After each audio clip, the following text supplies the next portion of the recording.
现在心里应该好受些了，是不是有很多话想问我？你父亲回来之前和我书信约定，由我接应你们离开京城，但我来迟了一步。我要为他们报仇。知道你的仇人是谁吗？我爹叫过他的名字，带头的人是庄卢隐。怪不得有如此手段，原来是平津侯。可你爹和他无冤无仇，他为什么要这么做？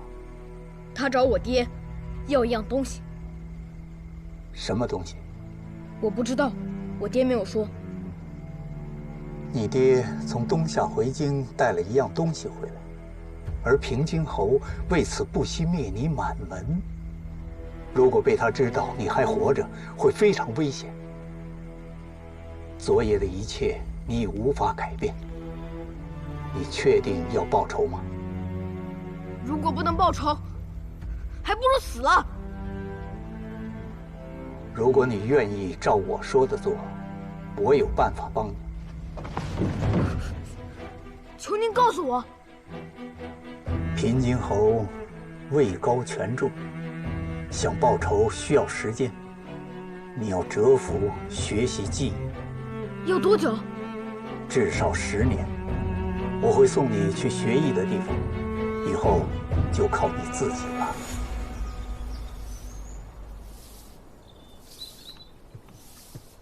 动作快点，主人要来了。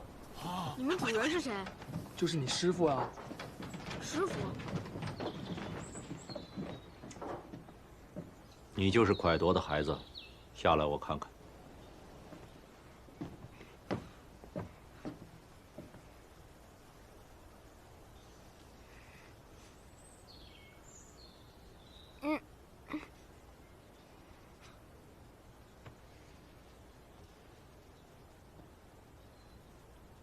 我先要跟你说清楚，你在我这个地方不会有任何优待。如果说吃不了苦，你也可以直接走，我绝不拦你。我要习武。你筋骨松软，资质平庸，根本不是习武的材料。我已经为你设计了复仇之计，你只要照着这条路走下去，一定会得偿所愿。我要亲手杀死我的仇人。如果不是高强武术，我就不学了。报仇一定要靠武力吗？那还能靠什么？靠的是信念。你若持有此念，天下之术皆可杀人。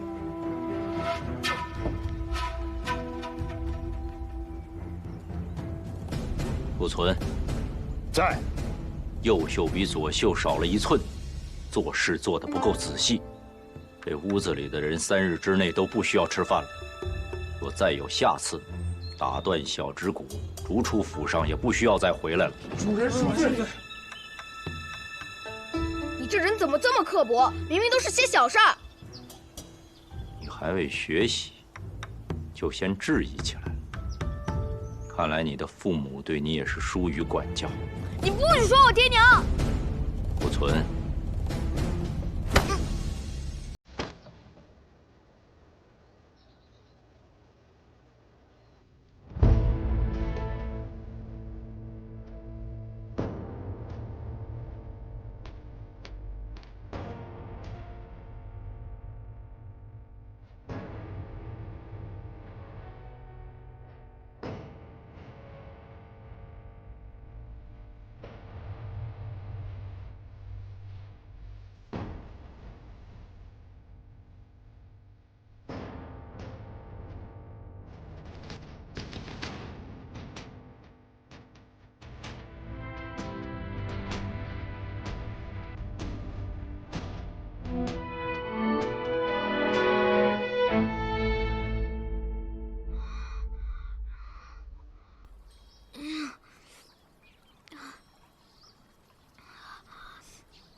我的脸怎么了？小孩别慌。啊！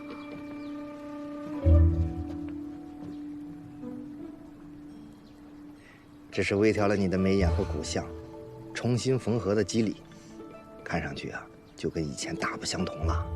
等过几年再长大些，你与你爹娘的相似之处便全没了，仇人也就认不出你了。再过几年，我的脸上就没有我爹娘的痕迹了吗？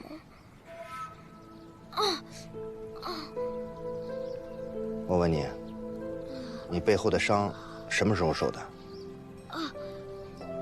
就几天之前。你的仇人见过吗？嗯。那就好。你背后这个伤啊，实在是太深了，星斗只能尽量处理，让伤口愈合得快一些，疤痕尽量浅一些。星斗是谁？就是那个脾气古怪的家伙。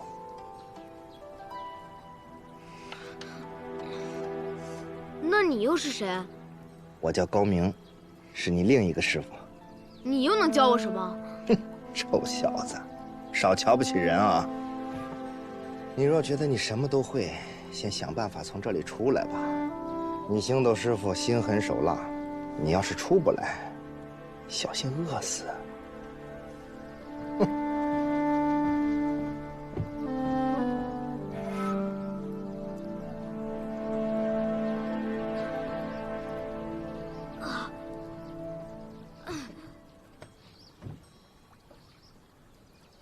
你先让我吃饭，等我有了力气，再来解榫卯。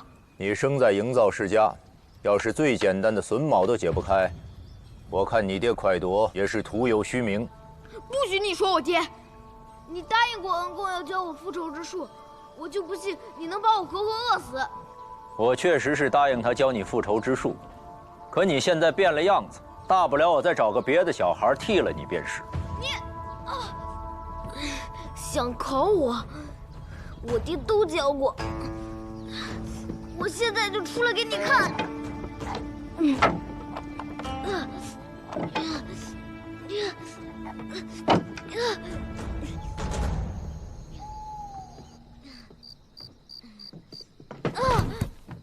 哎，小孩刚刚做完易容术，身体这么虚弱，他要是真死了，我看你怎么跟先生交代。连饥饿和疼痛他都忍受不了，他这仇不报也罢。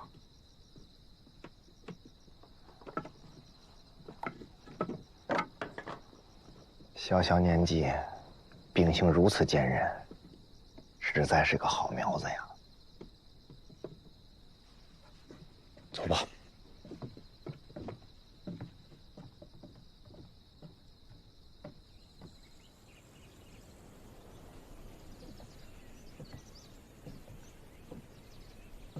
若今日你再不出来，就饿死了。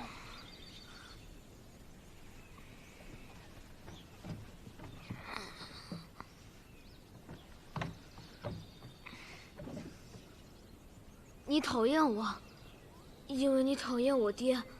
我爹精于易学，是世上最好的看愈家。你技不如人，你不服气。你说你爹精于易学，那前朝有一个易学大家叫何梦贵，你知道吗？当然知道。那你把他写的《赠饮训斋异术》背给我听。知得风来，是训翁。风起于清平之末。君子要谋时而动，顺势而为。你要复仇，就要学会风的变化莫测。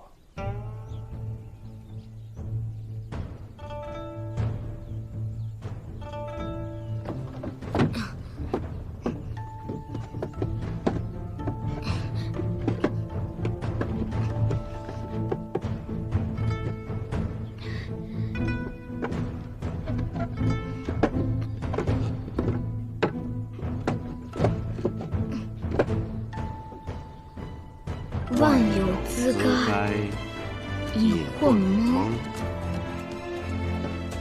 谁开玄窍谢神功？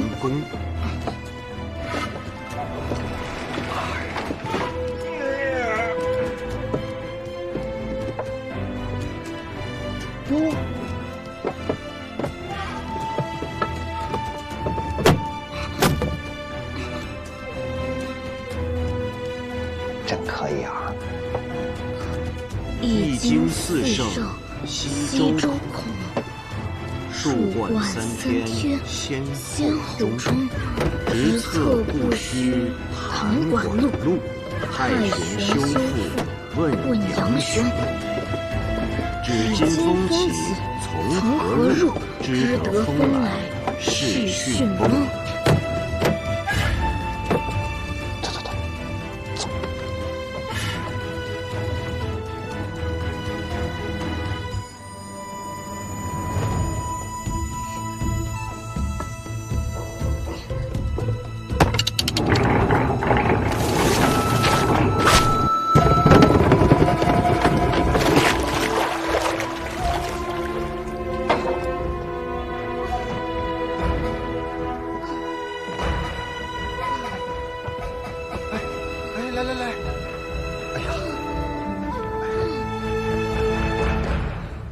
半月之后，上午跟我学堪舆营造，下午跟高明学纵横之术，每日卯时起床，亥时睡觉，不许偷懒。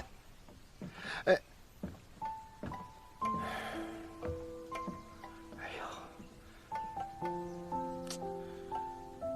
孩子，饿了吧？走，吃饭。慢点啊。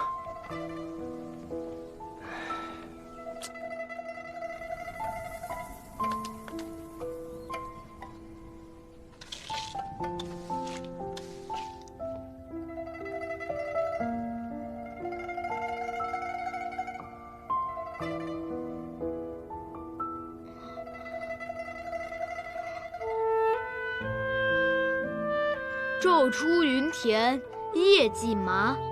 村庄儿女各当家，童孙未解供耕织。野傍桑阴，学种瓜。堪天道也，舆地道也。仰以观于天文，辅以察于地理，是为堪舆。群山连绵盘旋，如笼卧大地。若要点穴，你就要了解当地的风向、流水和土壤的状况。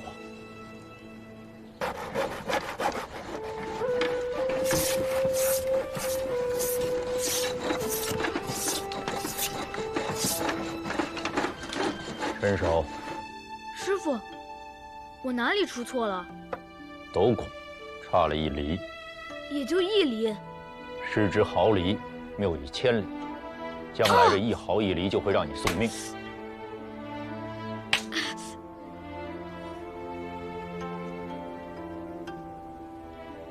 师傅，你现在长胡子了。今日师傅给你看看真本事。哎，你们干嘛呢？都给我走开，走开！没长眼呢，县太爷的路也敢挡？记下来。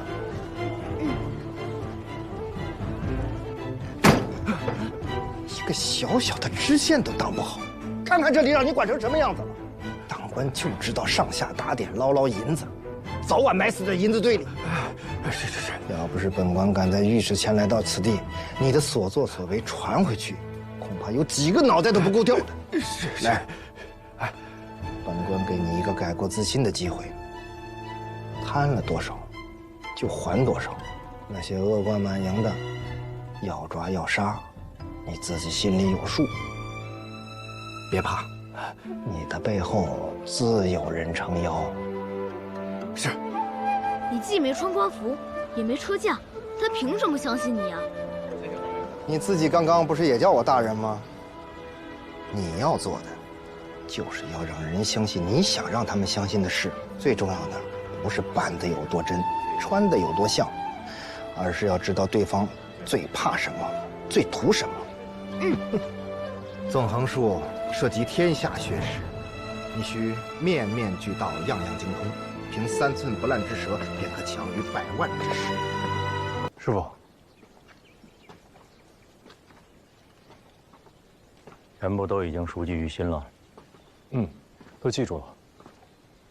到了京城，去诊楼，会有人接应你。他们想查你的身份，没那么容易。我会抹去你在这里的痕迹。师傅，有一件事儿，我一直想问你。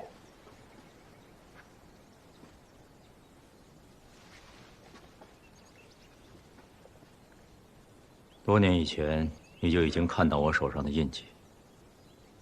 当时你为何不问？我不敢问。这么多年，其实你一定非常想知道，你的恩公，还有你的这些师傅，究竟是些什么人。这些都不重要，你只需要记住，从你获救的那个晚上开始，我们所有人都是因你而存在。如果你执意想知道，你下次见到高明的时候，可以问他。嗯。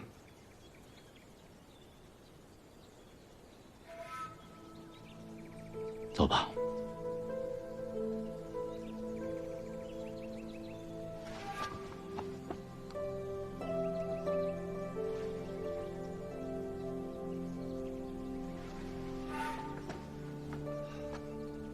师傅，保重身体，后会有期。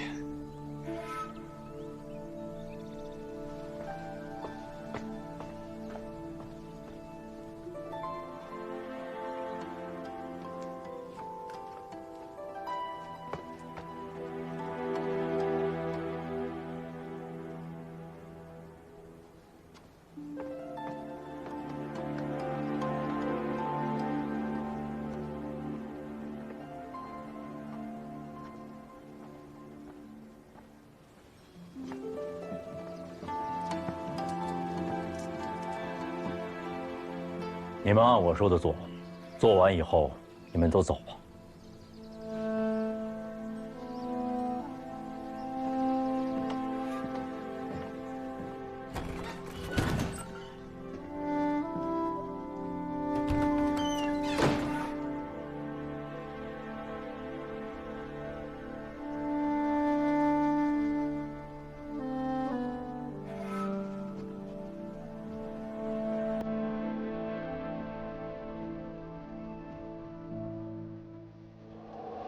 这个是什么？机关陷阱。这个呢？弓弩。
公船一照，百分空。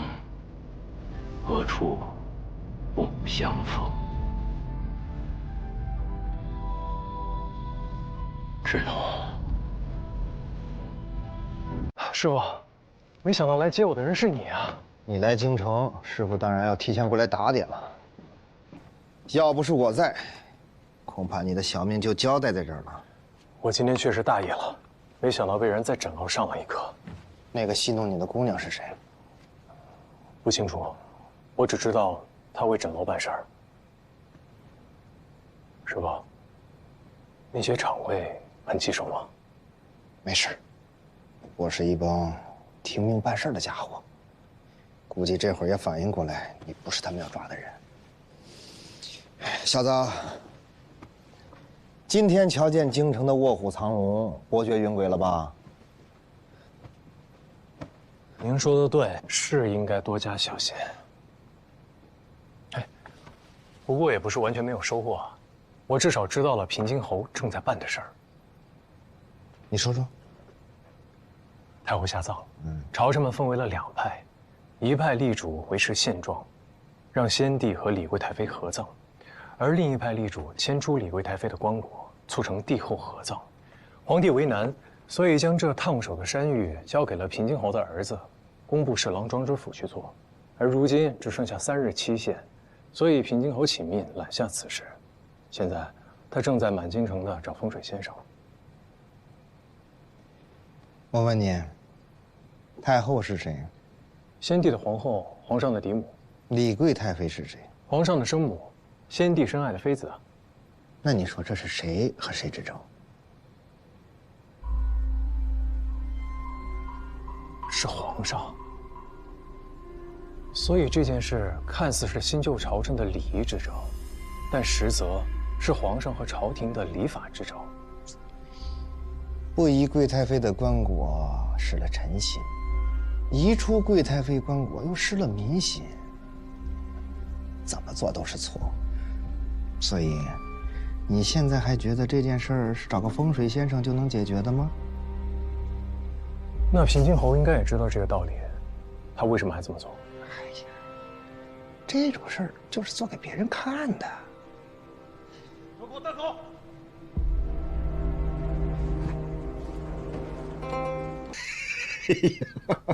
我的好徒儿啊，你这一出手就帮皇上解决了难题。是李贵太妃自愿显灵挪棺，这样一来，皇上既得了臣心，又没有失了民心。你让宗亲在武帝首登，正好给了皇上礼物；让诸王在封地守孝，特别是临淄王。临淄王要是回京奔丧，只怕会蠢蠢欲动。你从根本上解决了藩王回京作乱的可能。我到现在都想不明白，怎么一场大雨，这李贵太妃的棺椁就塌了呢？快跟师傅说说。这事儿吧，没你想的那么复杂。我刚进灵殿的时候就发现，这地底渗水严重，已经腐蚀了金井还有棺椁，而固定棺椁用的龙山石并没有卯合。如果此时刚好有一块雷击木楔塞进棺椁的下方，改变了棺椁的平衡，再加上一场大雨，地水滋漫，重压之下，这李贵太妃自然就显灵了。哎呀，你可是得了星斗的真传呐！啊！我只是没想到，这朝廷的贪腐之风已经这么严重了，连修皇陵都敢偷工减料，现在被人发现，倒是可以好好修缮一番。贪墨都贪到皇上头上了，别看他们对皇上3跪9叩、山呼万岁，这心里头谋的那都是门户私计。要是父亲还活着，看到如今乌烟瘴气的青天剑，该有多难受啊！无论如何，你这第一步迈得很成功，在平津侯面前大放光彩。怎么了？昨日平津侯把手放在我肩膀上，我这手竟抬不起半分。师傅帮你揉一揉。师傅你轻点啊。来认住啊。我现在总算明白恩公为什么不让我习武了。这平津侯敢让我离他这么近，他对自己的武功一定极为自信，但他又死死地按住我的肩膀，可见此人有多么的谨慎多疑。他身边有精锐卫兵保护，又时刻贴身穿着金丝软甲，大庸数1数2的高手未必能进他身侧。就算你习武，只怕剑未出鞘就被他杀了。用武力取胜，是为下策。算了，反正如今总算进得侯府，从长计议吧。等进了侯府以后，我再好好摸查一遍等待时机。有事就到客栈来找我，别漏了行迹。师傅，平时我不在您身边，您都在干什么呀？要是您不是我师傅，您会在哪儿？会做什么呢？我当然有自己的事儿了，要不是陪着你复仇，我逍遥得很呢。我出来的时候，信种师傅跟我说了，恩公和3位师傅的身份都可以来问你。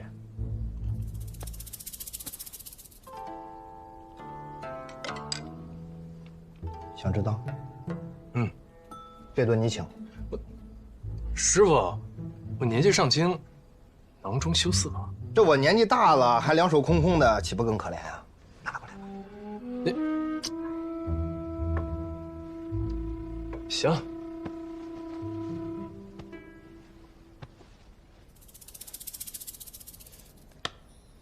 可以说了吧？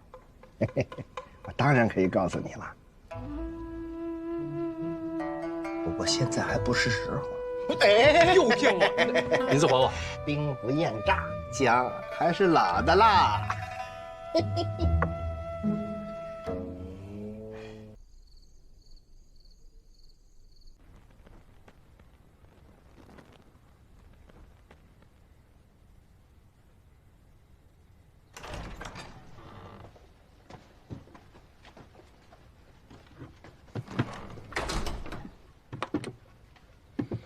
有劳大夫了。不劳不劳，多给点诊费就行。慢点。师傅，你怎么来了？我担心你啊。放心，医馆那边都打点好了。我今天是堂堂正正摄人府请来的大夫，医术有限，见谅啊。来，我看看。师傅，你再晚半分，今年我可就出不了皇陵了。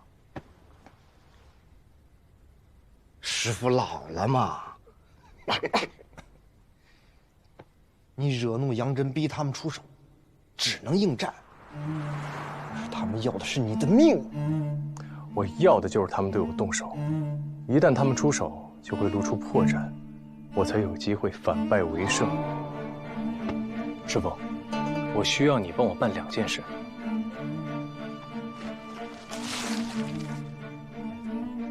你顺着小仓河走到上游，会找到一座前朝防汛的堤坝，无人看守。当年幽河改道，致使它的支流小仓河出现地下暗渠，正好途经皇陵。而断龙石的下降由水力驱使，我会利用这暗渠，把小仓河的水引入皇陵水槽。你在太后下葬当日，守在堤坝。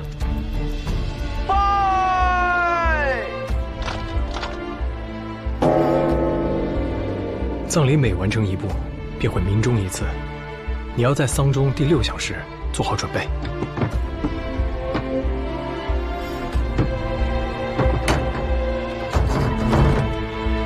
放断龙石！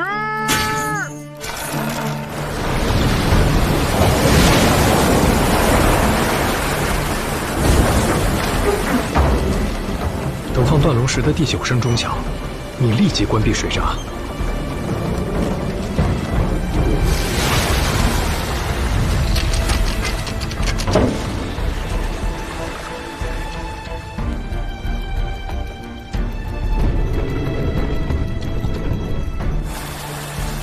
暗渠里的水会慢慢减少，断龙石也会停下。接着，你燃香计时，而我会想办法从墓道里走出来。藏海，你怎么出来了？这断龙石落不下来，你到底动了什么手脚？我什么手脚都没动，就是我命不该绝。只要我出来，它自然就能落下。我要让在场的所有官员相信，只要杨真进到墓葬里，断龙石就会落下。同时，我也会尽量拖延时间，等待香燃尽。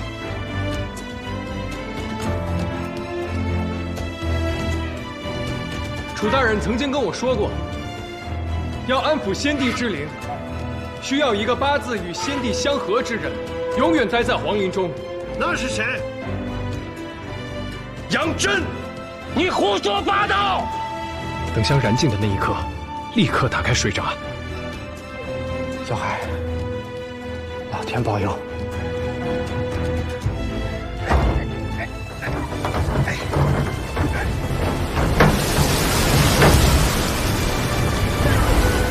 侯爷，时辰过了，小人不过一死，不足挂齿。但若是连累了诸位大人，小人万死难恕。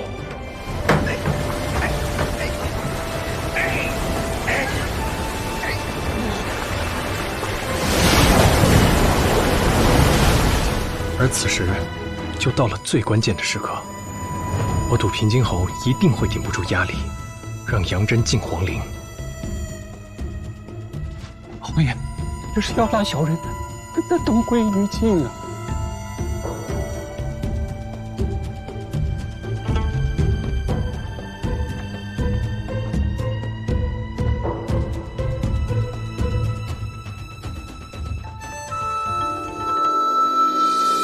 保佑我徒儿顺顺利利啊！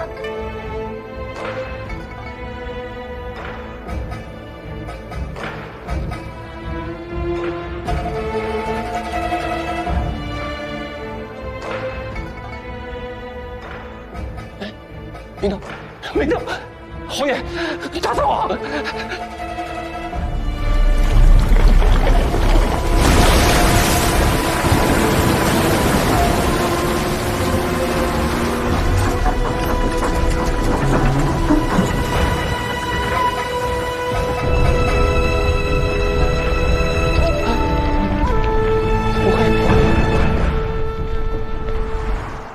事到如今，你除掉了杨真，受到了平津侯的青睐。小海，也不枉你受这番罪啊！事情还没有结束，咱们还有一关要过。竟然发生了这么多事情，还好，现在流言已破，平津侯也对你放下了戒心。这老真是神通广大呀！一个流言就能让你身陷危机。平津侯不能杀了，我要留在侯府继续查第三个人。既然是三个人协同密谋，如果我猜的没错，三个人的身份地位应该是差不多的。不一定，事情过去这么久了，官吏生贬时有发生，肯定会有漏网之鱼啊！哎，权贵、富商，甚至普通老百姓都不能漏掉。是我疏忽了，但这得查到什么时候啊？哎呀，你说平津侯要是直接告诉我们该多好啊，那事情就简单了。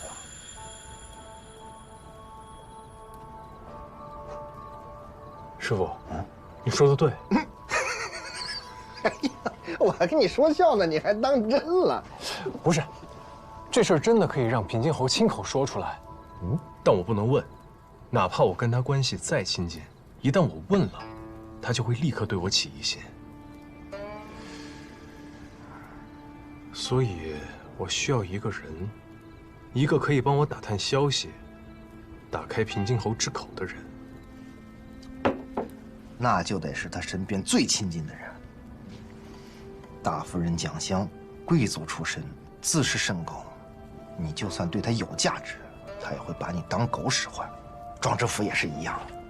况且我如今锋芒太盛，杨真、菊娇都因我而死，他们肯定不会轻易相信我。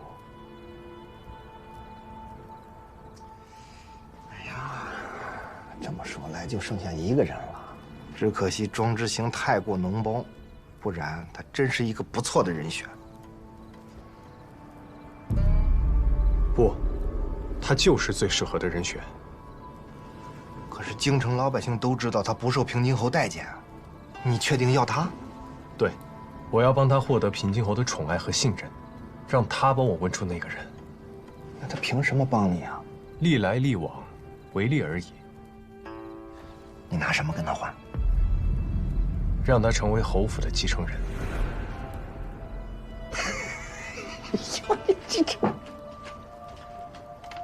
庄知府是侯府嫡子，庄之行就是烂泥扶不上墙，他拿什么去争啊？这就是因为难，才能让他动心啊。我帮他上位，他帮我问出平津侯的秘密，很公平。而且我听说他生母以前是平津侯很宠爱的一位淑人，但是母子二人后来渐渐被冷落遗忘，这样的落差可不是寻常人能受得住的。所以我相信，他不会拒绝。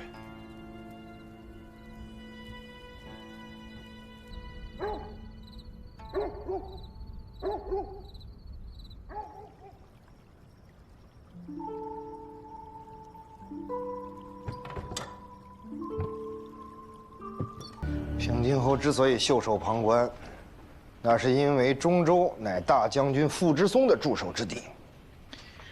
若事情真如你所料，一旦防汛不利，只怕傅之松中军都督的位置，他是要去争一争的。他要去争权，那就只能苦了中州的老百姓。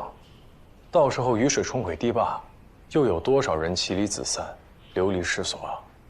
就算有大涝，也未必会冲毁堤坝吧？我去翻看了前几年的营造记录，您猜，维护堤坝的人是谁？庄知府。正是。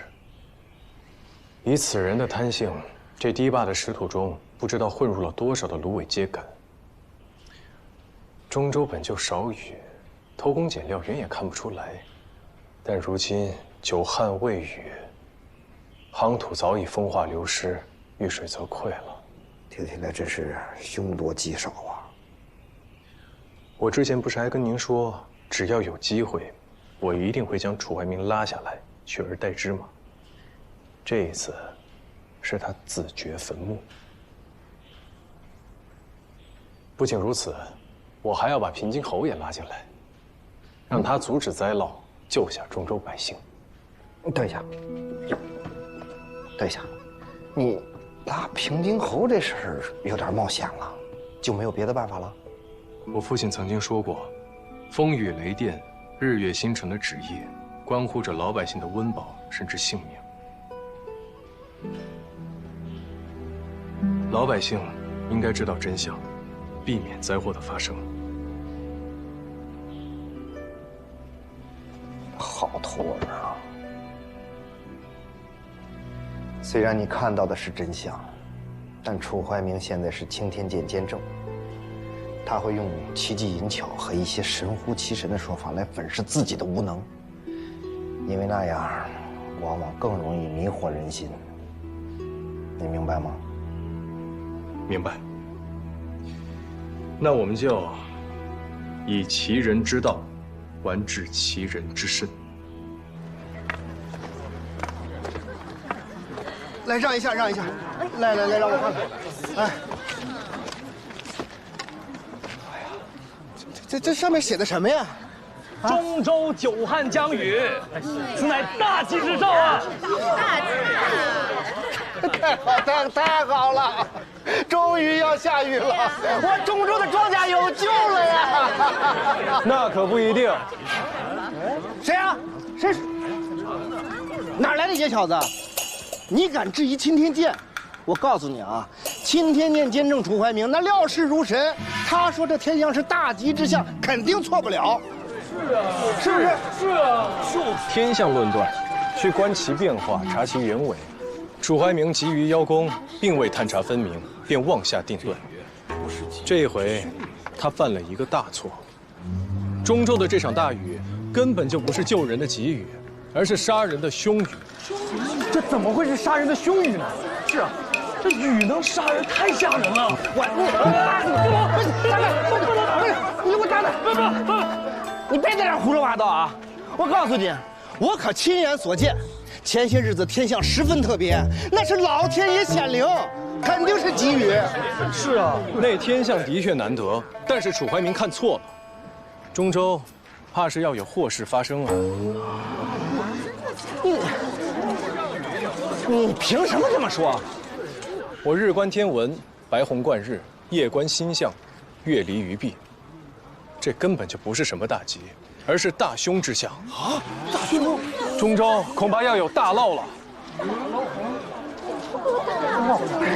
这个，你说这些我们都听不懂，是什么白虹什么的月的。你是中州来的吧？啊。那你可有看见日头上那一圈黑黑的影子？有。那就是日环如轮，是雨兆。但如今夏秋之交，7月流火，西方白虎7宿露头，这其中的必秀，便是雨师。乡亲们，这恐怕要下连日的大雨啊！公子，你说的都是真的吗？这以前可曾发生过呀？昔日，司马入寇西蜀，孔明大破魏兵，二人皆观星而言。见毕星于太阴，此月内必有大雨淋漓。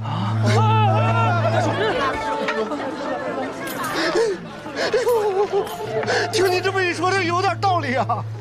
这中州啊，久不逢雨，水土不适，一旦这雨下个不停，那肯定会发大水啊！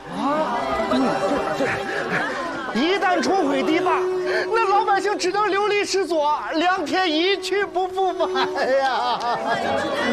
这楚怀明能坐上青天剑监正的位置，靠的全是趋炎附势，根本没有真本事。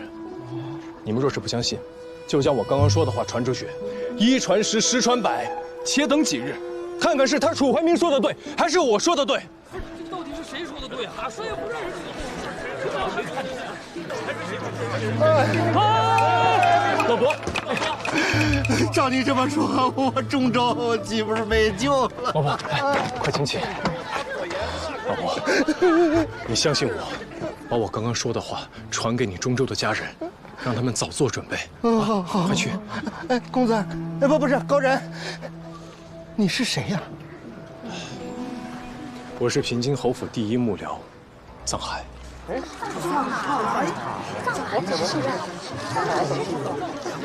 哦，我知道他呀，他就是重修皇陵的那个人啊！我也听说过，在那之后，平津侯就特别器重他。每日这院子里啊，要打扫得干干净净，做到一尘不染。臧大人第1天上任，通知后厨，今晚的膳食一定要给我做好了，明白吗？以后啊，你们大人，行，下去了啊。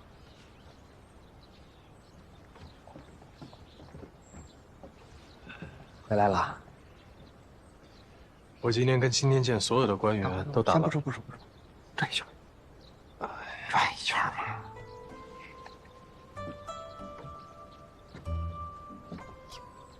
哎，走2步。师傅。哎呀，这身衣服还挺衬你的。你到京城第1套衣服就是师傅帮你置办的。如今穿起官服了，好。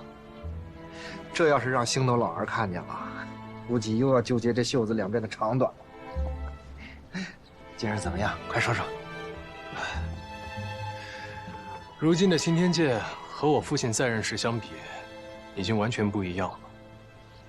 那个时候，所有人都各司其职，私交甚好。只要是我父亲能帮衬的，他一定会尽力帮衬。而如今，所有人都面目模糊，没有一个真诚的。说什么胡话呢？你父亲就是一个做白事生意的小人物，跟青天剑有什么关系啊？你现在有了官身了，不似从前侯府里的一位幕僚，关注你的人多了。在侯府，只要平津侯相信你就行。在官场上，案件4面8方都有，你要更加小心。师傅说的对，如今的青天剑鱼龙混杂，耳目众多，恐怕未来少不了碰钉子了。楚怀明在任时，钦天监为虎作伥的事情，我也听说不少。你听过林府千金失踪一事吗？那是3年前的事了。林家府上的千金刚满13岁，却被鄂国公的大公子看上了，非要纳她为妾。可这大公子比她大了足足30岁呀，林家死活不肯。说来也巧，这大公子因为吸食50散，一命呜呼了。林家以为这事儿就过去了，可谁知道，在他死后第3日，林家千金突然失踪了。你猜最后在哪儿找到的？在哪儿？鄂国公公子的墓里。他是被人活活勒死的，身上穿着新娘子的衣服。唉，可怜林家老两口啊，就此疯了。可大用律明确规定，禁止驾商啊。那是对民间，朝廷对权贵自然是睁一只眼闭一只眼。说不定啊，林家这桩配商就是钦天监所为。不仅如此，去年10月，钦天监以为达官贵人选坟为由，将京郊王家村果农的果园全部侵占。唉，可怜那些村民状告无门，被迫流离失所。这钦天监是该好好整治一下了。哎，搁这，搁这，搁这，这，放这。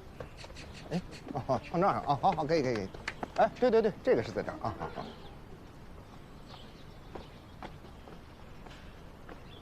哎呦，大人，石雷，你先去忙吧。好。现在才回来，你说的那些钉子都清理干净了？恭喜大人！哎，师傅，你老是大人的叫，我到现在还没习惯呢。哎，你得习惯，以后这里里外外说话做事别漏了底，做戏得做全套。知道了，高管家。那就请大人再给我涨点月钱呗。这还要问我要啊？这里上上下下都归你打理了。那你说我打理的是不是很好？小海，这里是你家，怎么说我也得让你住得更安心一些。多谢师傅，但这不是我家。好，你就把这儿当成我的家，是你歇脚的地方，行了吧？小海，只要有亲人朋友在一起，在哪里，哪里就是家。走，今晚好好喝一杯。走，还可口吧？不错。我特意安排后厨给你做的。给我们石雷吃点核桃补补脑。那你得多吃点。我是吧？这虾不错。可以吧？喜欢多吃点。现在小海在，我相信钦天监肯定会变成原来的样子。来，咱们喝了这杯晋升酒，祝你高升再高升！来，恭喜！哎，那咱们是不是可以直接参平津侯一本，然后再参曹敬贤一本，把他们恶行全告诉皇上？哎，疯了你！行了，参多少本都没有用，这些奏本根本就递不上去，只会暴露我自己。我丁也没有说你们。这以后啊，还得再谨慎一些，绝对不可以口无遮拦，听见没？都记住了。府中一应事务我已安排妥当，往后啊，石雷便是府中的护院，官封是药郎，家丁丫鬟都身家清白，放心好了。还是高管家安排妥当啊。这不都是托臧大人的福吗？来，谢大人！谢的好啊，你们都学会拿我寻开心了。来，再快吃菜吧，都凉了。尝尝这个。大人，看着这个就。见到一位姓香的小姐送上拜帖，现在人就在门口，还带了许多东西。哎，有东西？什么东西啊？这才搬进来几天呀，香老板就亲自登门，这可给足臧大人面子了。小海，那这香老板现在算自己人了吧？哎，他带什么东西了？你哎，赶紧让他进来，快！这香老板可厉害了，你别让人家久等了呀。行了，我去接他进来。记住啊，不该说的话千万不要说。别说啊，给你好好补补。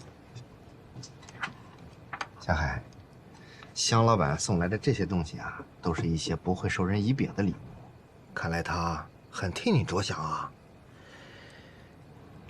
他这么快就走了？嗯。你们俩聊什么了？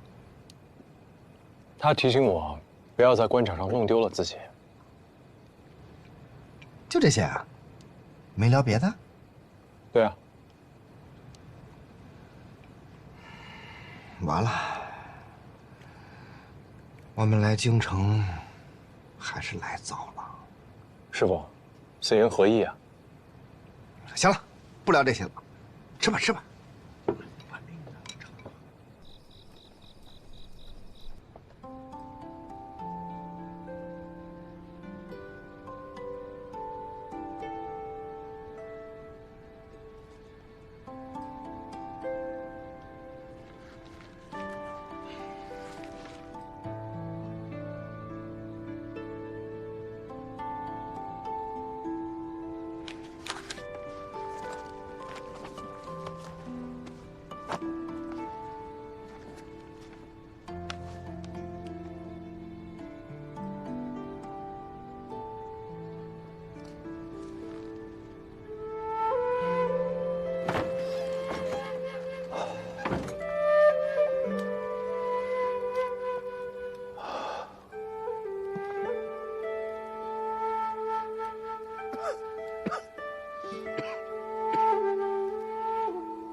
师傅，你怎么还没睡啊？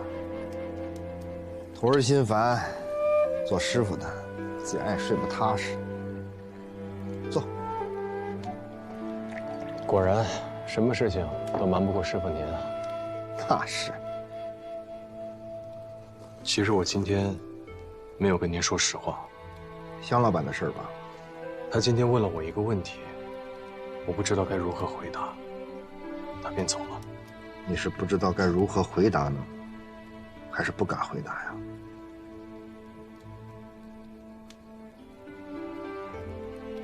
哎，你六处师傅也不在，有些东西为师也教不了你啊。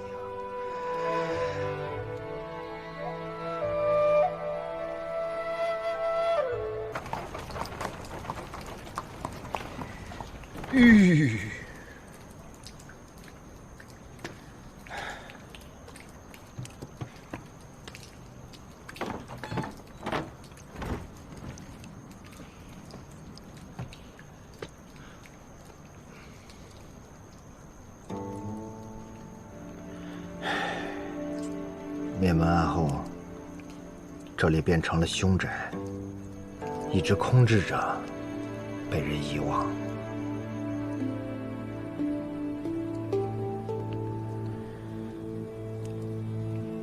你到家了，知奴。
天奴，哥哥，哎呦，今天怎么样啊？乖不乖？乖，一点我的木圈请坏了，快修修。对啊。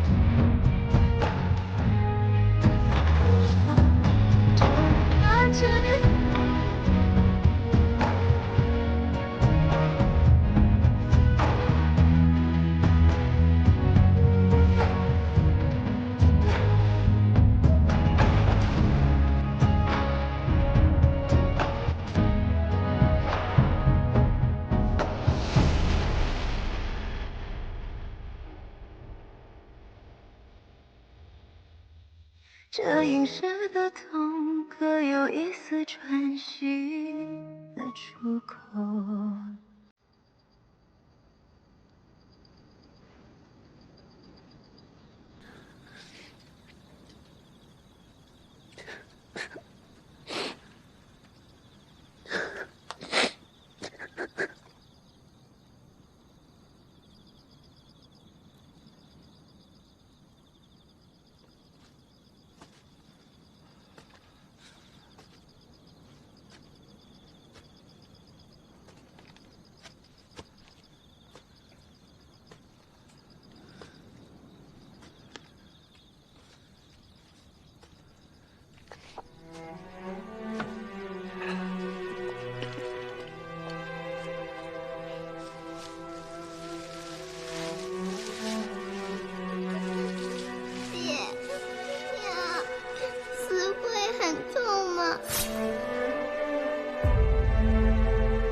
庄如影，你永远也得不到！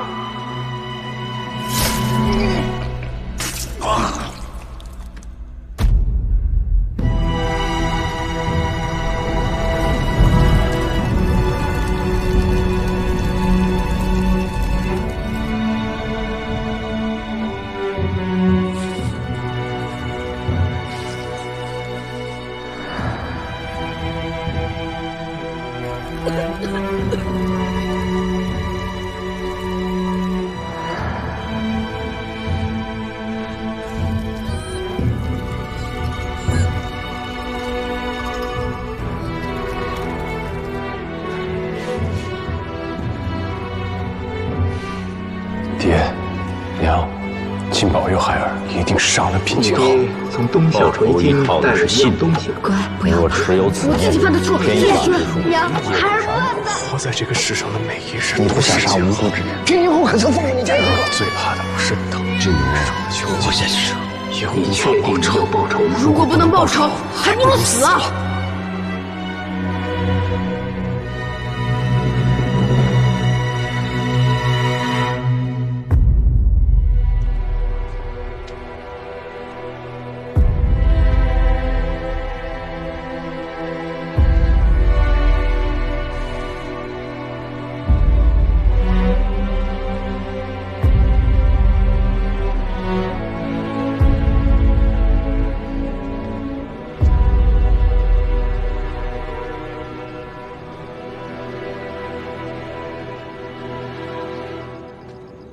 师父，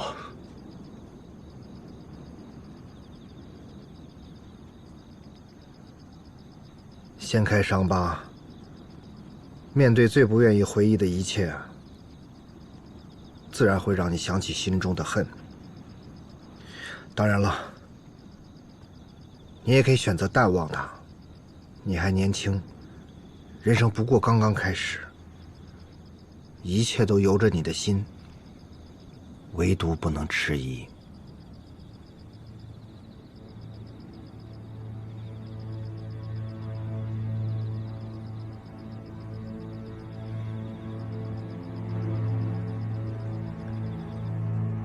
我知道该怎么回答他了。来，小心点，慢点走啊。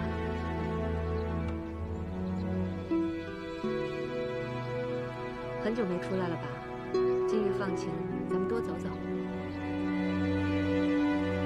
我们去那儿看看。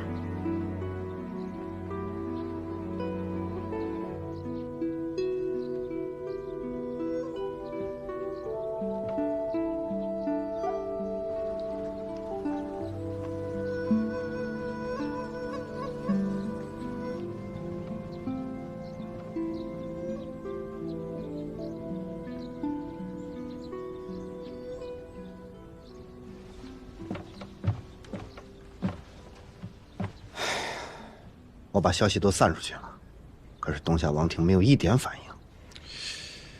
东夏女王好深的城府啊！女儿不见了，她倒真沉得住气呀。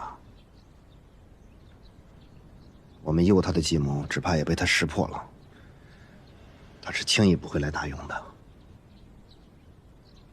她不来，那就只有一个办法了。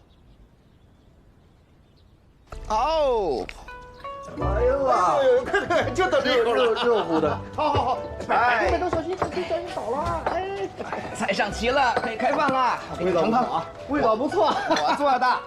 来，哎，师傅，哎，小羊汤。好。放心吧，羊肉汤我已经给六叔师傅还有那熊姑娘端过去了。哎呀，我们这个年也过完了。去年是个好年，希望今年更好。啊，我们喝一杯，来啊，来。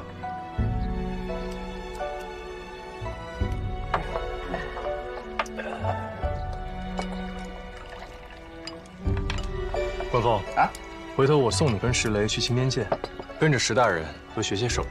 我可不去，我在这儿多好啊，还有肉吃。关峰不去，我也不去。再说。我已经学会大人教我的马前课了。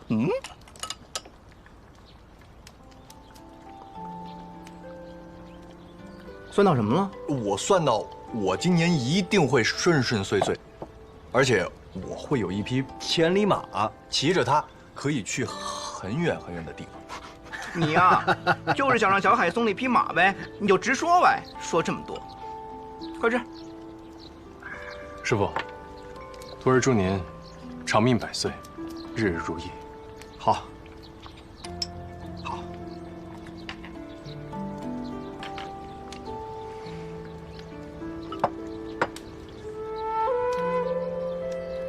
来吧，吃菜。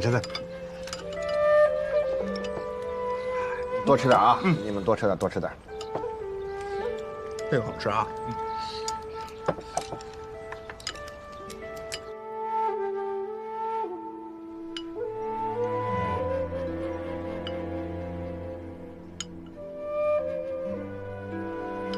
师傅，再过几日，就把香小姐给放了吧。你已经有了成算，非去东夏不可了。既然东夏女王不出现，便只能我过去了。那她怎么办？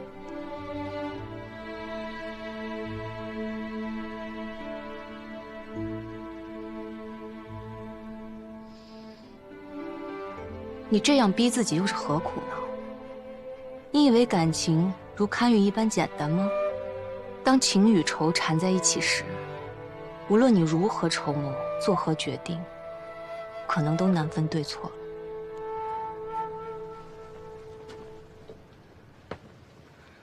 不过小海啊，有些人一旦错过，就再也见不到了。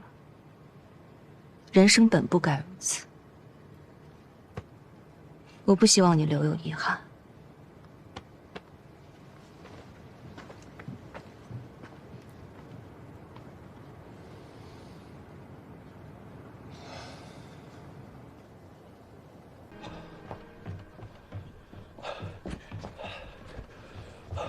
回来了。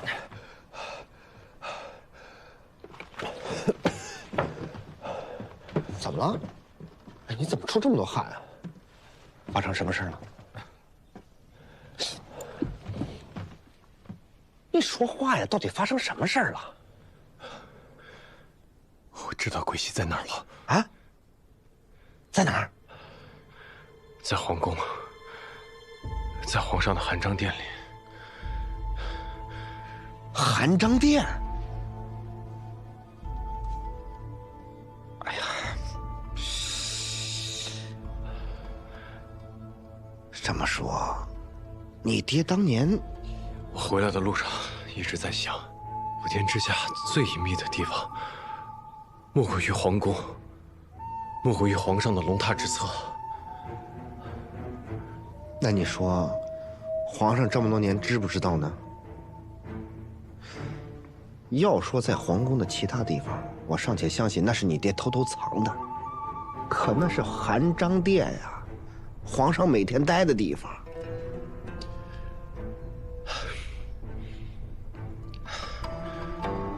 你这么说，我爹当年挖到鬼玺，根本就不是个巧合。如果你爹修筑风扇台，是奉了皇帝的密旨，寻找鬼玺呢？可你爹为何不将童玉一并交出呢？按照女王的话说，这童玉可是开启鬼玺的钥匙啊！这个我也想不通。难道皇上就是？不是的，皇上不是第三人，否则他绝对不会允许平津侯和曹敬贤拥有童玉。况且，如果皇上要杀我爹，在他递上鬼玺的时候就可以杀了，没有必要等到他回家之后再动手啊。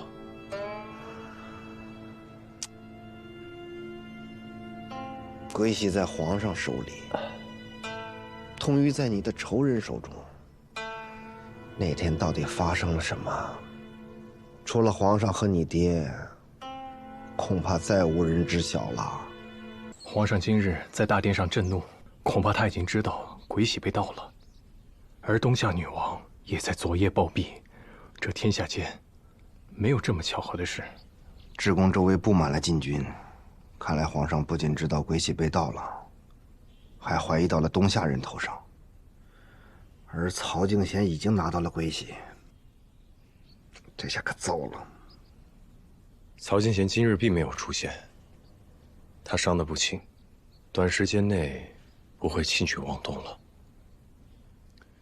现在最重要的是如何能帮暗图洗清嫌疑。如果皇上的态度如你所说，恐怕连我们也无能为力了。我得到消息，女王薨逝后，新任女王登基，正是香小姐的姐姐，名香银烛。不知怎么的，常尉在枕楼搜出了香小姐这10年间意图挑拨东夏大庸关系的证据，全部交给了皇上。说香小姐不满自己被当作质子，怀恨在心。这些都是诬陷。曹敬贤知道皇上要查办鬼玺一事，便提前做了局。而且这个新上任的女王直接废除了香小姐公主的身份，并上表皇上，任大庸处置此事，东夏不会再插手。也就是说，她被东夏舍弃了，可以这么说。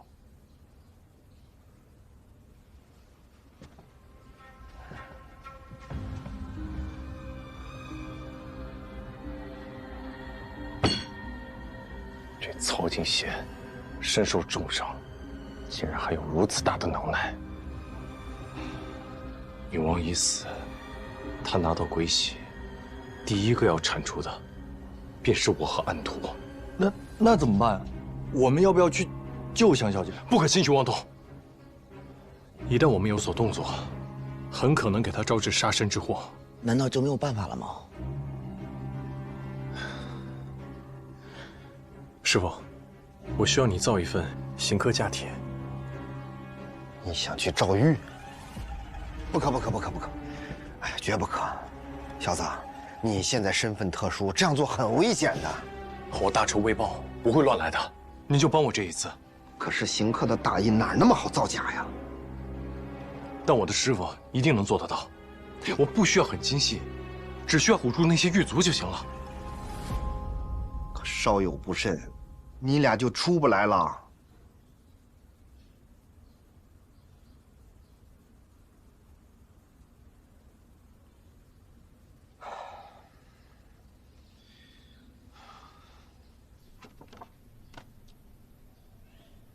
小海，你到底要怎么做呀？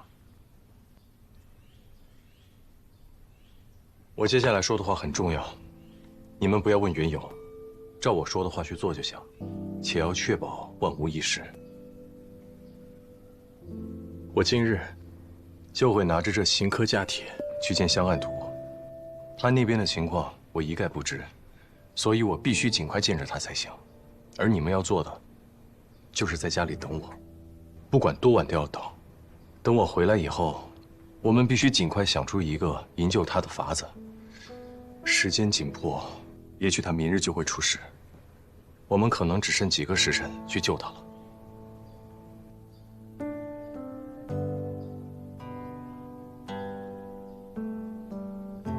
师傅，您相信我，我们定能把安徒救出来。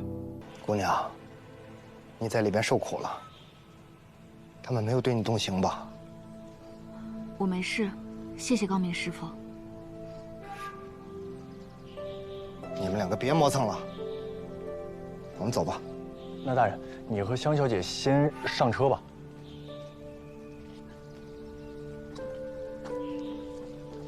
师傅，你们两个等什么呢？在这儿还没有待够吗？啊！师傅，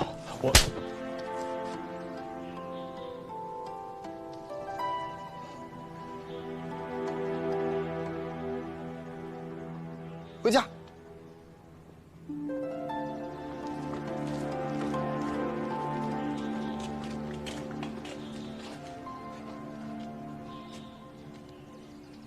走，回家。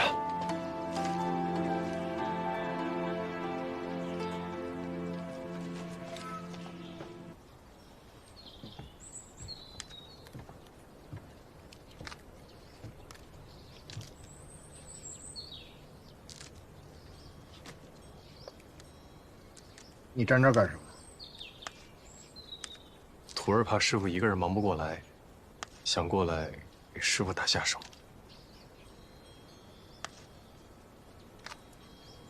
就这么干站着？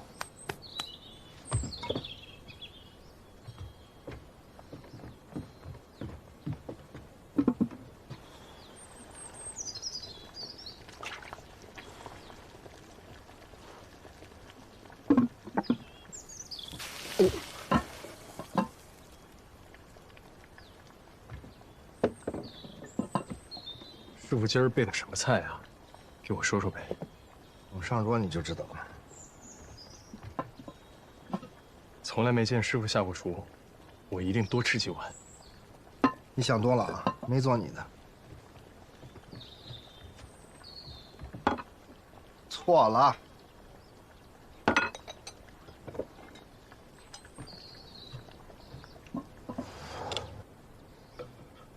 师傅，是我错了。你做的都对，你哪儿错了？我错在不辞而别，自作主张。你不告诉我是对的，我只会帮倒忙。不，师傅，错了就是错了。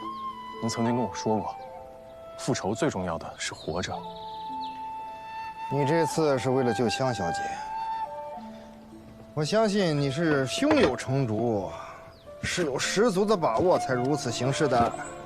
但人算不如天算，徒儿的计划再周密，也怕有什么疏忽，不能让师傅置于险境。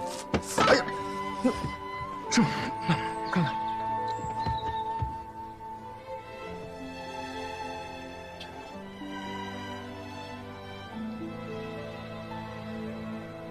我问你，师徒二字怎么写？您说过，老帅头上一横是顶着天，一世家一走是两个人一起走。嘿，你还记得？天塌了，老帅顶着，这天底下就没有让徒弟顶在前面，师傅先走的道理。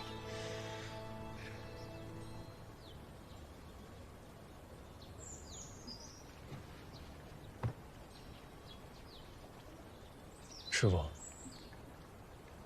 ，10年前，我就得您和星斗师傅的照顾与传授，才能长大成人，走到今天。在我心里，您早就已经是我的再生父母。做儿子的，最希望就是自己的父母平安无恙。所以如果还有下次，我还是会这么做。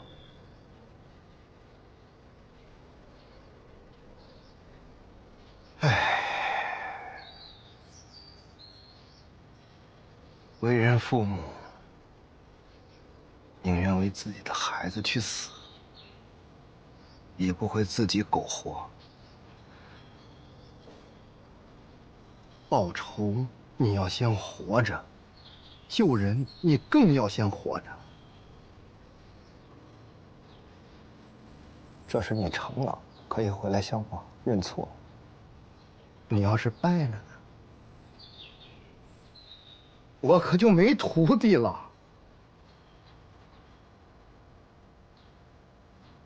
我老了，就你这么一个徒弟，你要是没了，谁为我养老送终？师傅，我一定会一定好好的活着，好好的孝敬我。嗯。行了，快说说吧，你小子到底变的什么戏法，把皇上都给骗了？其实，我就只是把所有的实话告诉了皇上。讲实话骗人，那天底下要是有一个骗子帮，恐怕这帮主啊就得你来当。说说吧，你是怎么骗的？呀，师傅，您这手，去找点药啊。哎，你站住！你少给我打岔啊！别吊我胃口。你知道我打你那一巴掌最后悔的是什么吗？可不是心疼你小子，我是不知道怎么开口问你昨晚发生了啥。又骗人！我师傅的脸皮才没那么薄呢。你明明就是心疼我，你又找打是吧？赶紧说。我说，我真的没有骗皇上。我其实就是把，师傅，汤，哎，我在烫，哎呀，哎，慢点，先起来。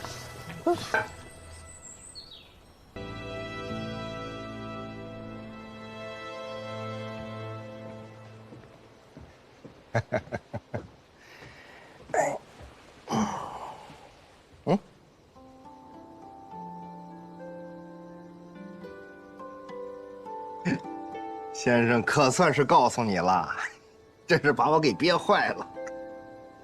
你去赵府拜访的时候啊，我就想跟你说了，别费劲了，那是你恩公。可是他呀，非说是为时尚早，把你叫到府上是为了提点你。那师傅，您现在可以告诉我，你们是如何与恩公相识的了吧？好，星斗那家伙呢，是先生被贬的时候认识的，还有钱，但是死板又古怪，触怒了官员，被人构陷，判了死罪。后来是先生出手救了他。我跟他不一样，我从小是孤儿，吃百家饭长大的，多亏先生收留了我，日后我才趟出了一条属于自己的路。那六出师傅呢？六出的事儿我可不能乱说。总之呢，他也是受了先生之恩。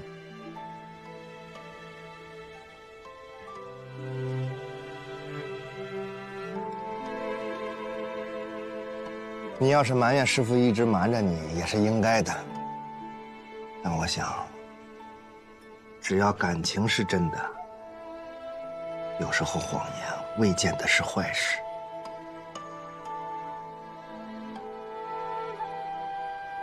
师傅，您是我最信任的人。你也知道，在这世上，我敢托付性命去信任的人，没有几个了。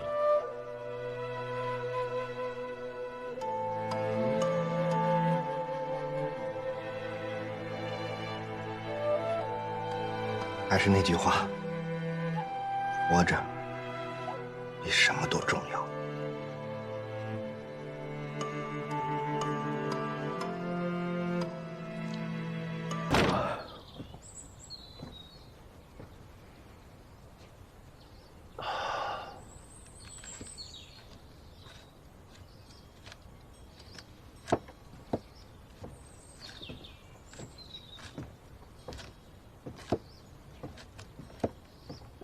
醒了。哎呀，哇，真香啊！哎，别！哎，着什么急呀？还没好呢。你待会儿拿回来，一会儿再说。行，那我帮忙烧火。哎，不，放。粥啊，讲究的是小火慢熬。你这一添火，那不得糊锅呀？行。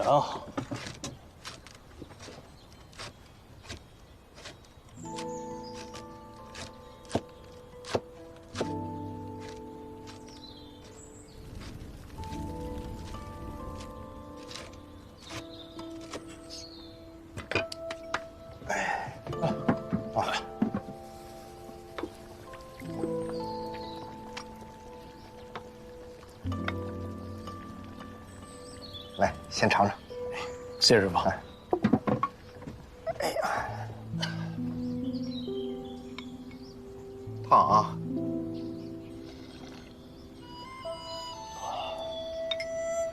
好喝。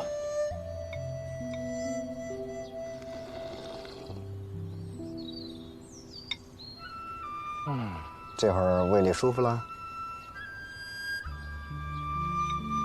如今你大仇得报，师傅想跟你聊聊。昨夜你又喝醉了，还没来得及。师傅，没事儿，都已经过去了。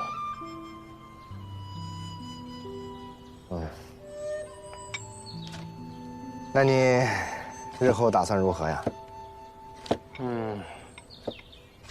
自然是辞官离开京城。师傅，我都已经想好了，你、我、安图，官封施雷。安图想把冯六银妻带上也可以，我们找一个地方，简简单单的过一辈子。当然，得是你们愿意的话。那自然好啊。京城你了无牵挂，你又不想再继续当官，那咱离开京城便是了。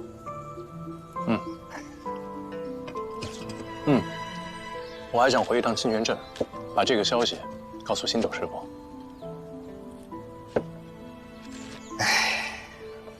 也不知那家伙还在不在那儿了。哎呀，嘴上说了无牵挂，实际上是不想成为别人的牵挂。去了再说吧。差不多了。那我叫大家来吃饭，这件事儿也得跟他们说一声。好，那你去吧。哟，去了啊。去吧。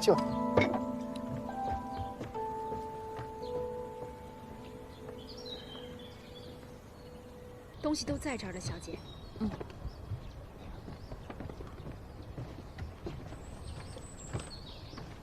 高明师傅呢？买马去了。咱们这么多的人和行李，3辆车都坐不下。丫鬟和小厮的身契我都还给他们了，还多给了些银两。臧大人不会介意吧？这整个京城，还有谁比香老板更会赚钱呀？这以后我们大家都得仰仗您了。小海，你看谁来了？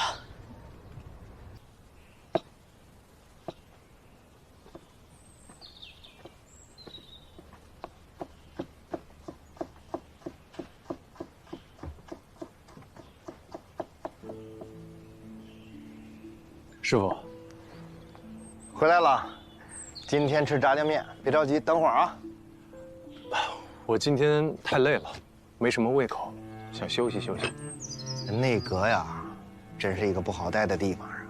你说你，一身3任，要干的事情也太多了，我都替你觉得累。这件事儿对于我来说，确实太多了，也太重了。要不，我帮你去跟先生说说，让你别挑那么重的担子。让我再好好想想，等我想明白了，我自己跟他说。小海，你现在跟师傅可真是生分了，一天到晚也不主动找我聊天了，是不是有了香小姐就把师傅给忘了？既然您都已经这么说了，那徒儿就没有不与师傅聊天的道理。这还差不多。不好算。师傅，哎，您还记得您曾经问我，报完仇以后，想要过什么样的日子？我当时答不上来。您还跟我说，这一天很快就会来了。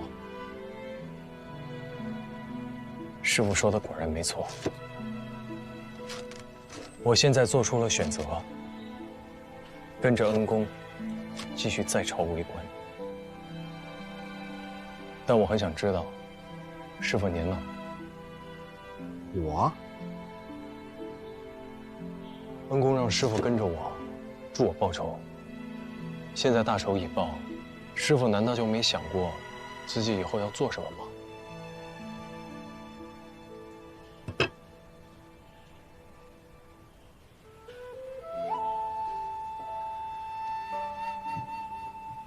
你小子是不是嫌弃师傅没用了？你现在是进内阁了，师傅以前教的东西用不上了。我不是那个意思。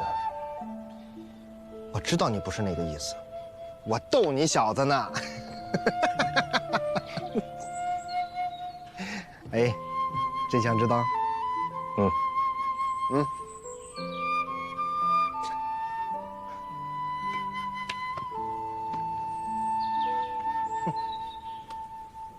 哎呦，这可是观音呐！师傅啊，您还记得在我小时候您带我去骗贪官的事儿吗？记得呀。您看啊，现如今我也能拿到新换的官银了。你小子有出息了，当初我用的官银可是你恩公给的学费呢，结果呢？第一堂课就花完了。哎呀，师傅装大官装得这么像，难不成就是跟恩公学的？要不你也真来做做官？哎，那可不成。师傅就是个江湖骗子，真上阵那就露馅儿了。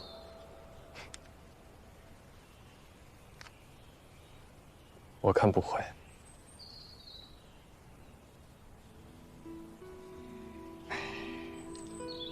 这人呐，有的时候真不一定为了一个什么目的而活着，日子一天天的过，有在乎的人在身边，不挺好吗？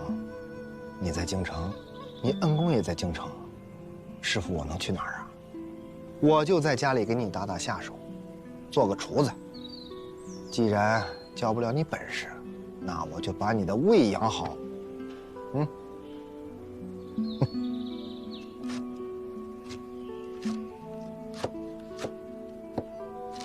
您曾经跟我说过，徒儿的本事再好，也比不上师傅。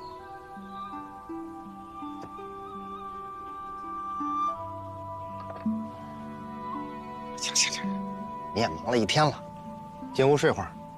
面条呢，我慢慢做，等你睡醒了就能吃了。我不会叫你，保证一碗炸酱面能把你香醒。去吧。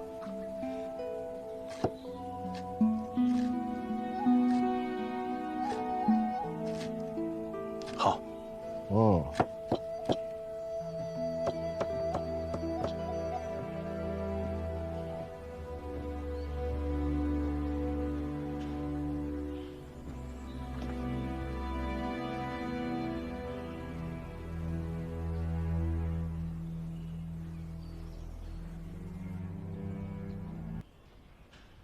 可以给他个体面吗？放心，我会留他一个权势。你想再见见他吗？事已至此，我与他已无话可说，恐怕他也不想再见到我。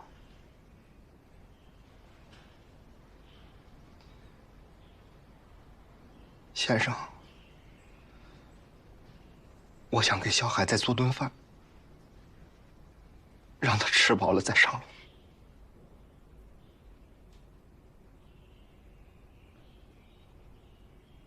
理应如此。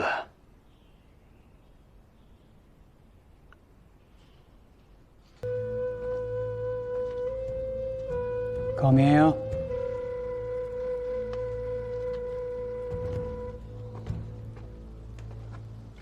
先生，一切都已了结，给他收尸吧。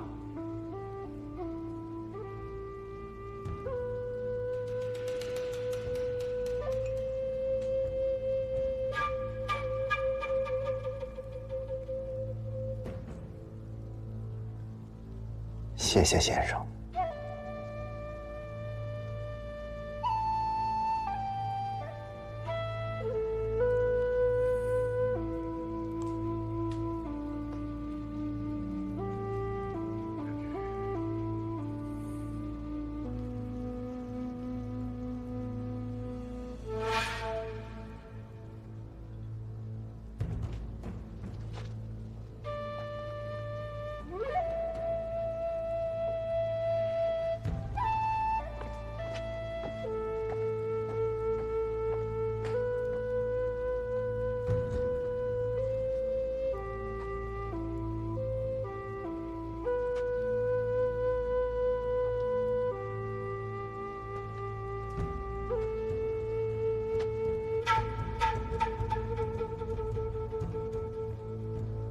小海，臧大人，臧大人，小海，大夫，臧大人醒醒！不是说气绝半炷香能救回来吗？臧大人醒醒！针灸施救也要看他个人造化，我会全力而为。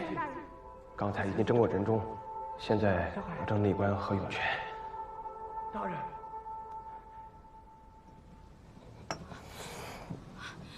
小海，高明师傅，小海，你醒了，小海，太好了，小海，终于醒了。小海，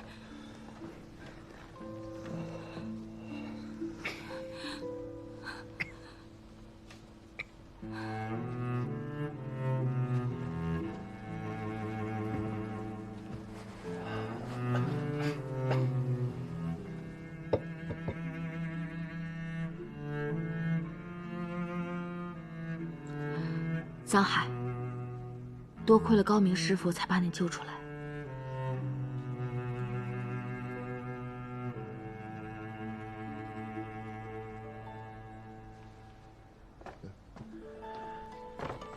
是香小姐让童儿姑娘找我来商议救你的办法，可赵大人实在是谨慎多疑，必须要你真死一回，事情才能有转机。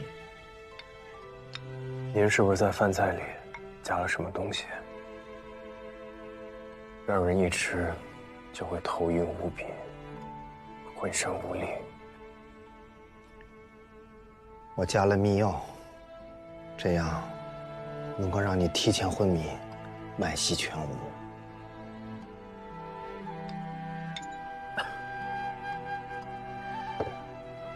猪肝炒猪肚，牛煎鸡，水醋鱼，还有治海蛎。我一看就知道您别有用心。我就知道你见到那几样菜一定会明白。如果你清醒的受刑，不到最后真死的那一刻都不会停止挣扎。只有这么做，才能骗过行刑的人。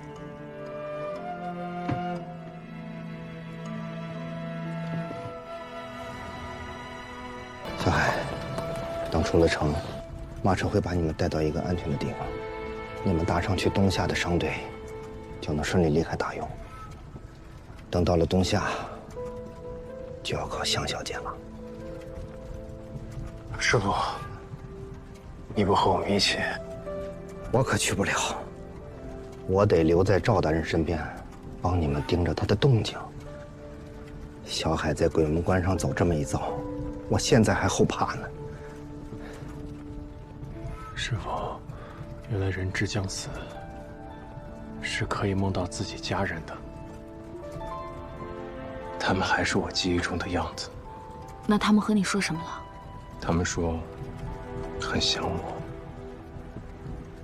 却让我快点回来。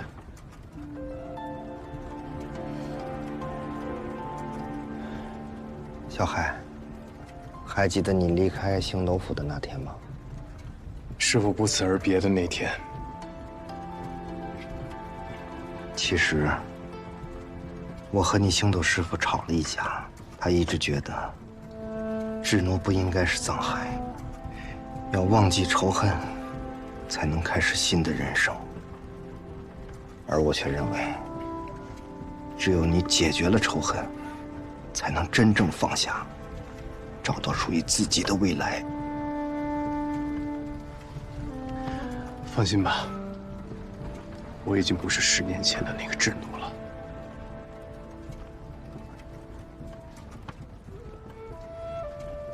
10年相伴，今日再送你一程。记住，该做的事情要做，但更要好好的活着。我们的路还有很远，你要多加小心。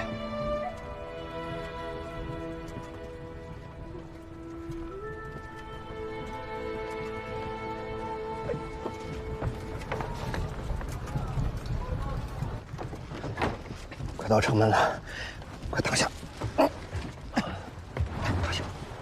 慢点。一会儿千万别露馅啊，万一被人发现，可就麻烦了。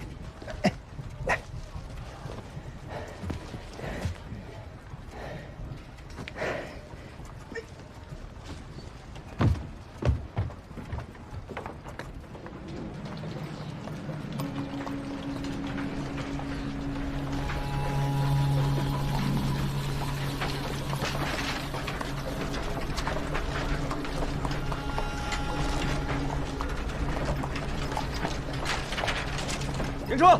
检查！啊，停！大人，朝廷有令，今日有逃犯在京流窜，一切车马查验无误后才可通过。车上装的是尸首，都是染病不治、吐血暴亡的，得赶紧送到城外火化呀。一车也不行，查过了才能走。哎呦，大人啊，小的只是在医馆混口饭吃，这病疫一旦传开，小的可担当不起啊！哪那么多废话？检查清楚。不是，大人，哎，大人，我看。哎，大人。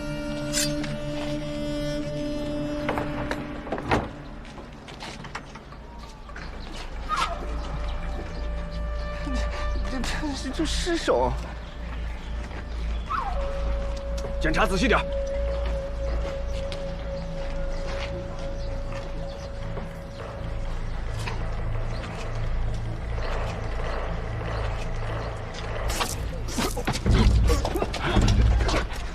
不好，他也染了疫病，快躲远点，让他们走。放行，放行，走，快走。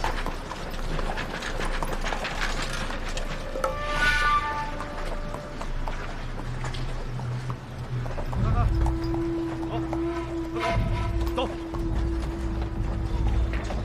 安图，珍重。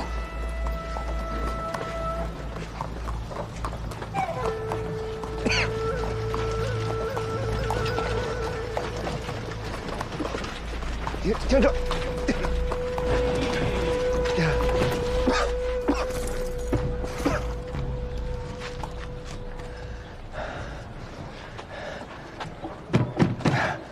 小海，顺利出城了。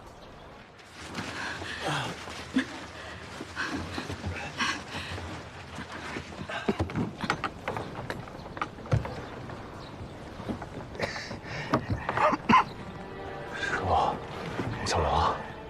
小海，师傅抱他未老吧？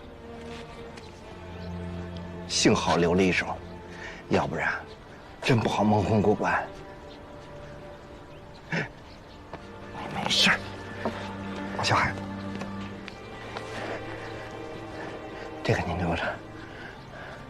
你不是老问师傅，要那么多钱干嘛？都给你攒着了。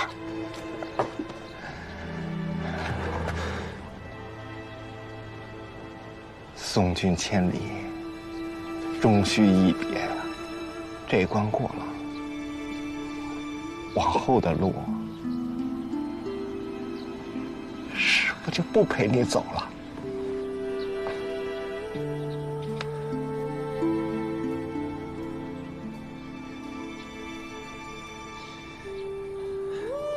保重，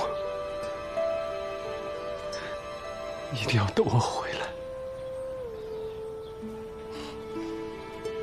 不啰嗦，快走！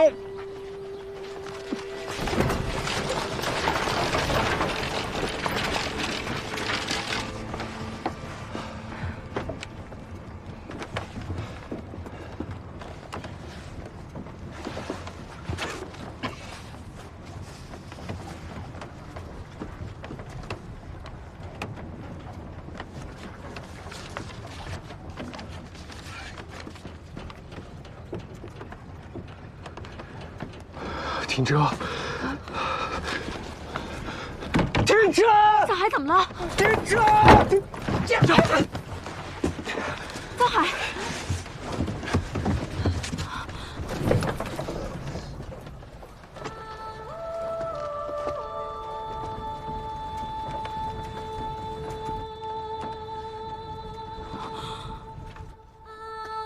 小海，师傅喝了赵大人的茶，活不成了。我骗了你10年，一直欠你一声对不起。我羡慕六初，他不知道赵大人就是你的仇人，不必忍受内心的煎熬。我也羡慕星斗，比我先走一步，因为他看得更明白，知道早晚有这么一天。但我陪你的时间更长，他会更羡慕我吧？师傅没白养你，这天底下就没有让徒弟顶在前面，师傅先走的道理。只要感情是真的，有时候谎言未见得是坏事。